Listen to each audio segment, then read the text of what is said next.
Hi, this is Desiree Scales with the Bella Buzz, and I have a special treat for everybody today. I have got Mr. Chris Brogan with us. Chris, how are you?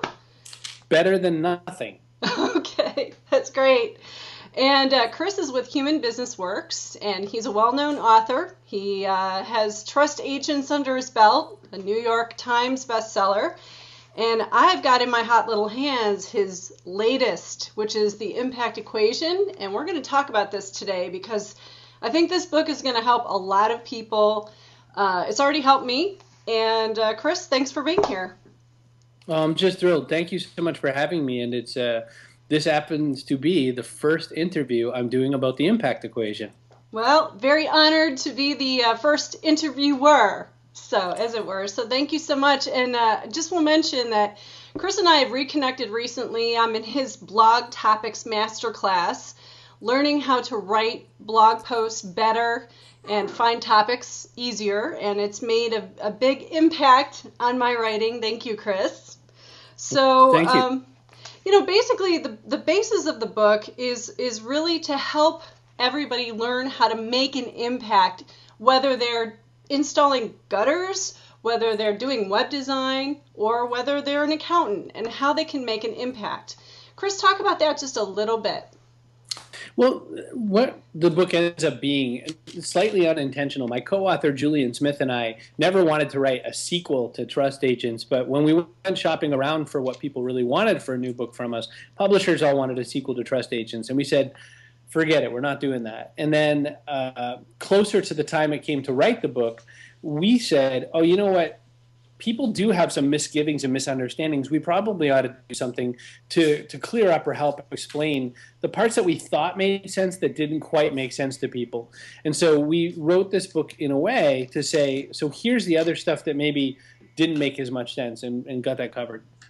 And what I like about the book, Chris, is that there's a lot of activities within each chapter that you can go sit down quietly and answer some of these questions that talk about making an impact. And you break it up into a simple format, like a 5-part format, 6-part. And it basically, what you can do is really think about each part individually, which is what I love. So one of the parts that you talk about is called articulation.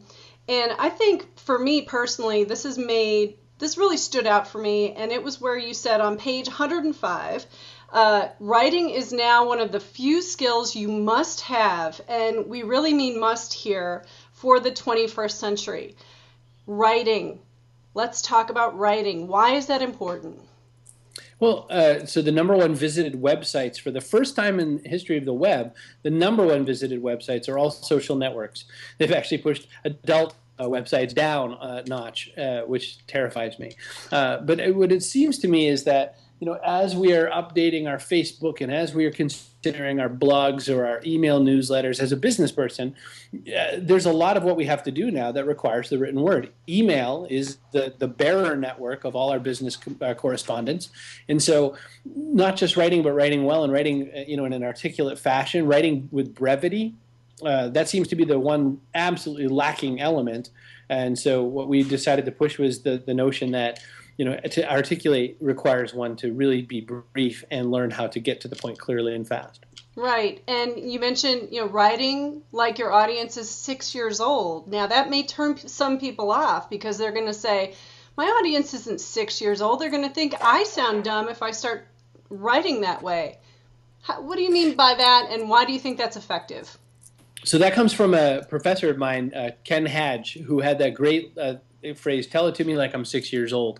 And what Ken was saying was a lot of times people use larger words to sort of for a lot of reasons. One reason is to make them seem smarter. One reason is because it might be the right word for the job in a jargon context, meaning everyone else in the organization might know the word. What happens all the time, though, is that if we're presenting ourselves in settings where there's a mixed audience, then there's the opportunity for people not to know what a word means. I'm forever running across somebody mentioning something in the social web, for instance, that just isn't known. The other thing I think that happens is when one writes for a 6-year-old, one can be a lot more succinct and clear because we're not, It's funny. I'm trying to think of a word to replace obfuscate. Okay. So there's the 6-year-old problem. Go look right? it up. How do you take something that doesn't, that we're trying not to hide anything in the meaning of a word is the concept behind obfuscate. Okay. So it's not that your audience is 6 years old. It's not that you're ever in any way considering your community as a bunch of dummies. Right. But this hits an emotional button too, Desiree. What happens is we hate to feel stupid. We all humans. The minute I do something that makes you feel just a little stupid, you shut off all the rest of your senses and you go inside, and it takes you right back to when you feel like a pile of poo, and that's the end of the story. Got it. So basically, you want to keep it simple just so that people can get that information in a way that they can experience quickly and understand, in a manner that it doesn't turn them off. Because I think, some people they hide behind big words. I've seen that happen on blogs, and I enjoy your blog because it is a quick read, very easy, and you break it up into bits. So my brain can, grab the information quickly and remember it. So. Well, no one's sitting around saying, what I have is I have a lot more time and I'd like to read 400 pages. Everyone's thinking, how do I get in, get something I can use, and get out? And, it's really funny. USA Today was really maligned when it launched for being a small, bite-sized kind of a newspaper. Right. And it was going against the New York Times and the Boston Globe and all these, learned, scholarly type newspapers. And I'll tell you that, every single newspaper that still exists today is crimping and copying everything that they said they hated about USA Today back when it launched. Well, there you go. That's a great example. But, I think the key here, too, is people don't understand that they have to write often. I mean, it's not just, once a month that they have to write often. I mean, I'm not going to sit here and ask you, Chris, what's the guideline? Should I write every single day? And I know that you've had your experience with that. But I think people don't realize how often they have to write, and it's work. It's work. It is work, but it's like a lot of things. It's almost a muscle that you have to exercise. If you don't do more practice with it, then it's harder. And it's the same thing. I mean, if you go to the gym once a month, then every time you go to the gym, it hurts. And you're like, I can't believe people go to the gym all the time. It's horrible. Right. If you go daily or you go weekly or twice or 3 times a week, then it's the same thing with writing. It's the exact same analogy. You get better at writing the more you practice, and so. It's the thing, with Malcolm Gladwell, 10,000 hours. He says, 10,000 hours and then you're pretty much an expert. This is the whole outliers thing. Right. And to earn your 10,000 hours, Yo-Yo Ma still practices cello and violin. Yo-Yo Ma still practices, not plays, every single day. And so if he's a master at what he does, then I should stay writing. Absolutely. So now I'm going to move into the exposure. Again, that's another increment of this formula that you've outlined in the book. And exposure, now let's talk about what we write. Because, okay, we know we have to write. We know we have to write often, but what do we write? And really, one of the things that you've outlined here is to help others first. I think that's really important. People fail to get in getting the attention of others because they approach with their hands out long before they've done anything to earn a seat at the table. So basically, people are talking about themselves, what they're doing, what they can sell, what they can do for you. Really, it's about your audience saying, what can you do for me, buddy? So let's talk about that. How do you help others in your writing, in what you do?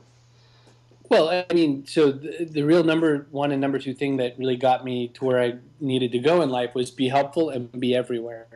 And that's exposure. I mean, how often are you doing what you're doing? And what I'm pointing out by being helpful is, I mean, if you look at any content that you consume, I mean, all I have to do is say, hey, Bella Buzz viewers, turn this around on yourself. What do you consume? You're watching me and we're talking because you're thinking, I hope I get a nugget here that I can use for me. Right. You're never sitting there going, this is great, potato chip viewing. This is, there's 2 things that happen. I either can make you laugh or I can make you educated. And if I'm really good, I can do both. And so, what we consume is helpful materials because we're looking to get a leg up on ourselves. or we're looking to run away the other direction and escape. That's really kind of the only couple of ways that the system works for information. So when you write a great post about how you're so pleased that you won an award at your event, no one cares. I mean, good for you, but you're chest pumping. No one thinks, well, now that's great. I'm going to really take that home. And yes, sure, they're proud for you, but they're proud for you the way you are when some other kid graduates from school and you're like, oh, your kid graduated from school. Right. Right. So, and what I hope to do with this program is let people know that there are resources out there. And in order to make an impact, you have to be out there. You have to put yourself out there, either writing or doing videos. It's not easy. You had to take time out of your schedule today to do this. I had to take time out of my schedule.